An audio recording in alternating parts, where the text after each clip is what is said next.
y'all, cousins Briar626 here, and today we have a last battle video from Bakugan Demo Day that went on at GameStop, and this is the last video that we have for you guys of me battling the decks here. Now, the deck that we are using, of course, is still a Mono Darkest, because that was the fun one I like to use a lot.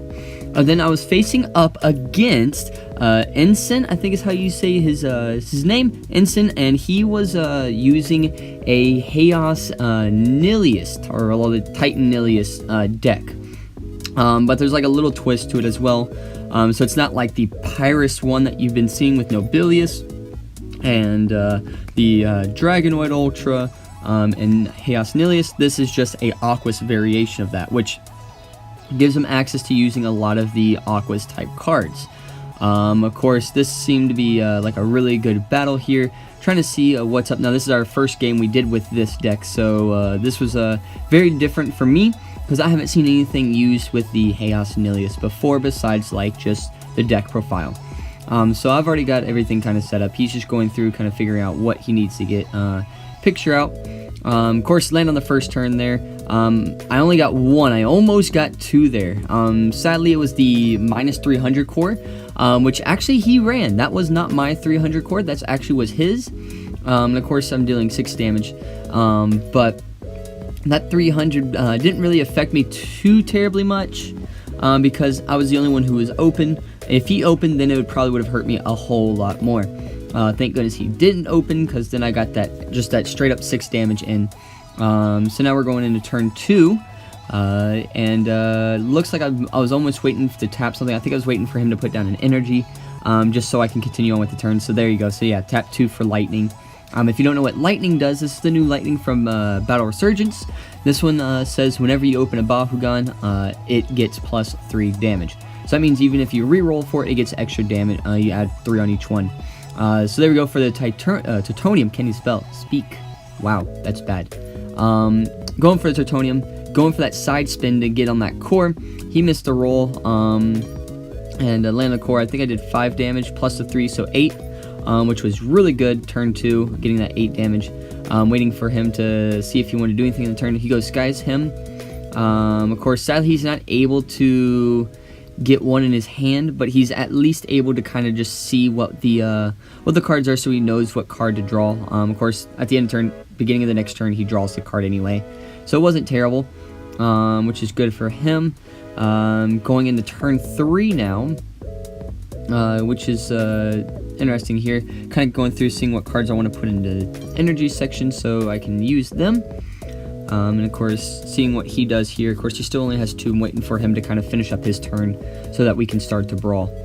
I'm waiting for me to play a card, and I think he's talking around. I know he was asking, seeing if the first guy I played with the first match that we did, seeing if he had any miss rolls in the battle, which he did. And of course, like I said, and I think I said in that one, is that the mat was a different material than what they're normally playing on, so it kind of had to get used to that.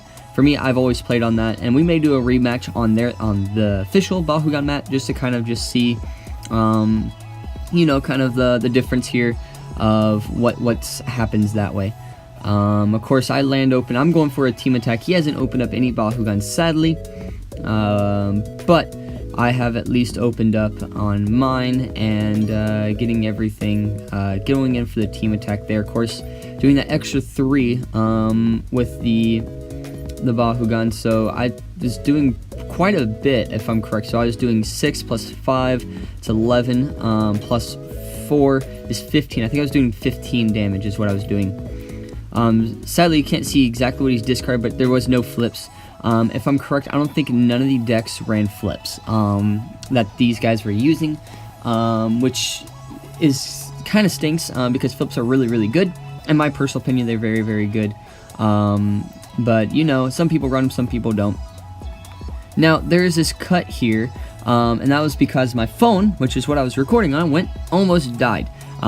So it said this, and then it stopped recording. So this is 2 turns ahead of what it was. So you kind of can see he rolled out that this is the Titanium. The 4 cards, he gained 1,000 B power off of that. So he was already beating my Nihilus. already with that 1,000, because he did 1,000 off of the 4 cards that he played, and then he added the 650 from the core and off of the trucks. He was I think he was at like 1850, I think is what he was at, and I was like, I can't get over that. And then plus everything else, so it was bad. I couldn't do anything off of that, so it was a big oof on my end. I couldn't do anything. He only had 3 energies to use, so which was like, wow, okay, that's pretty good. But I was only taking, I can't remember how much. I think I was only taking like 5. But of course, pay the 4 energies to do Pack of Darkness, and trying to stop all that damage coming in. Of course, he gets his cards ready. We draw for the next turn, and of course, we're gonna finish it off this way. Looks like that's an Absorb in his hand, which is actually a very interesting card. Using an action card for yourself, which is nice. And of course, he has that Titan Nilius in his hand, which is really good. I think we're waiting on him to do something, or we're talking about Pact, yeah. Saying how many packs I had left, because I only had 2 in the discard. And I had 1 in deck, apparently. I think I had 1 in deck or 1 in my energies. I can't remember which. But he looks like he puts down the Absorb down in his energy so he can use it, which is good. Then going ahead, I think we're waiting on one last thing. Yeah, there you go. So I got my Bakugan ready. I think he's got his Nilius, and this is where this one hurt. This one hurt quite a bit. So I roll. I get 1 core, sadly, and then he gets a core, which he lands on the 650 core. Taps 4 for the Titan Nilius. Now, of course, we were talking about, he grabbed a red fist, and we were talking like, hey, we should just grab and his friends were like, hey, grab the blue, because then you can beat him at B power. But he doesn't get like an extra core bonus, which is fine, but he grabs the other 650 so that he can get basically 1,300 onto his card, which of course his normal B power is at 800, so he's at 2,100 basically, just sitting there. 2,100 plus 200, so he's at 23, pretty much right there at it. He's at 2,300 for landing on just a Magic Shield core, which is really good. That's like, just try to get over that. And that's not even using any of the other cards. And of course, if you had this out earlier and then you use like a bunch of other cards as well, that's just great. Of course, he does a team attack, so I'm kind of hurting looking back at my cards. I think I may have had 1 packed, and this is the time I may have had 1 or 2 packs. I can't remember which in the discard. But use a stop to stop the damage, helping him close up all the Bakugan, because closing Bakugan takes a little bit of time. Of course, he takes all the magic shields and puts them closer to himself, and I'm hurting off of that. He has all 650 right there, which I only have 1 650, which is close to me, and he has 4 of them. So which, like I said, hurts. It hurts. I'm not going to be able to grab anything off of that. And then, of course, doing all the other Bakugan here. I want to say, why is my Nilius open? I think I forgot to close Nilius, because he won the battle. But I did put the core back. I just guess I forgot to close him up. But I did put the core back because I did do that. So I did that part I did know. And of course, hey, guess what? You land on another, and he landed. Ooh.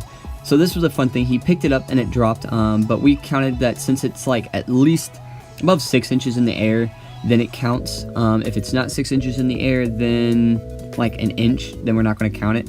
And that's of course like kind of, I think, confirmed by Justin. May not be like the right measurements, but if you lift it up like far enough in the air, it's pretty much considered being that. So now he's doing quite a bit of damage. He's getting that 8 damage plus the 3 off the core, which is ridiculous. And there you go, another stop to stop all that damage, to tap the 3 to stop, and then I tap 3 for the Fangzor to evolve him, which is good. Then drawing the last card, drawing 2 cards because of Strata. I'll let you draw 2 now. He has no cards in his deck. All I have to do is just open a Bakugan to win. I go with the Serpentines, I think, to go for it. And I was looking at my stops just in case to see if I have any other stops available when needed. And I think I was like, okay, I think I could put 1 energy down, which that's what we were talking about. Yeah, I had 6 last turn, and this is my 7th energy. So it gives me enough energies to have there. And last but not least, we are going for the roll of the Serpentines here, and if he rolls this, he could probably win if he lands on that blue shield. If not, then I win, which would be very, very devastating for me.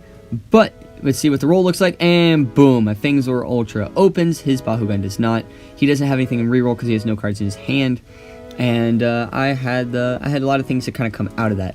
But yeah, so I hope you guys enjoyed. If you did, make sure you click that like button down below. And if you're new, go on ahead and click that subscribe button and become a cousin in our family. And make sure you click that bell icon so you guys get notified of videos just like this one here, because we're going to be doing some more, I think some more deck profiles of Momocon, and I also got some Wave 4 Bakugan as well, like Pegatrix Ultra and Garganoid Ultra, which is amazing. And we're going to be getting some unboxing of those as well. So yeah, so remember, Ohana means family, and family is no one gets left behind or forgotten, and I will see y'all next time. Bye!